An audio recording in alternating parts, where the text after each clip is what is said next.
मोहम्मद ज़ुबैर अपने YouTube channel और Facebook page white marble सुबह से ऑनलाइन। दोस्तों ये सिल्की ब्लैक का डंडा कट चुका है, ये 7 सूत्र का डंडा है। सारा मतलब प्लेन शेड में, इसमें फूल वाला भी आता है। ये फूल वाला डंडा पड़ा हुआ है, ये वाला ये फूल शेड में, ये ऊपर वाला भी फूल वाला पड़ा है। मतलब ये जो है ना, ये फूल वाला पड़ा है और ये प्लेन में पड़ा है। तो अगर आपको सिल्की ब्लैक में डंडा चाहिए, या इसमें हमारे पास किचन टॉप भी अवेलेबल है, किचन टॉप में चाहिए, दोनों अवेलेबल है। लोकेशन हमारी सुबह खौर मार्बल इंडस्ट्री शब कदर की लोकेशन है। व्हाट्सएप नंबर में अपना लिंक में मेंशन कर दूंगा, हमारे व्हाट्सएप नंबर पर भी आप लोग हमारे साथ रब्ता कर सकते हैं।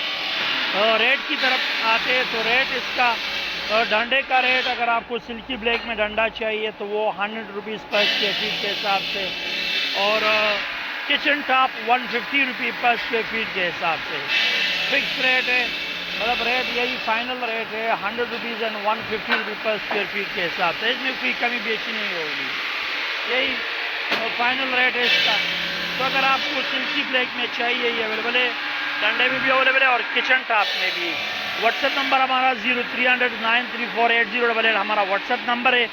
इसके साथ रिक्वेस्ट रहेगी हमारे यूट्यूब चैनल और फेसबुक पेज को ज़रूर सब्सक्राइब कीजिए। मिलते हैं इंशाल्लाह नेक्स्ट वीडियो के साथ, तब तक के लिए अल्लाह हाफ़िज़।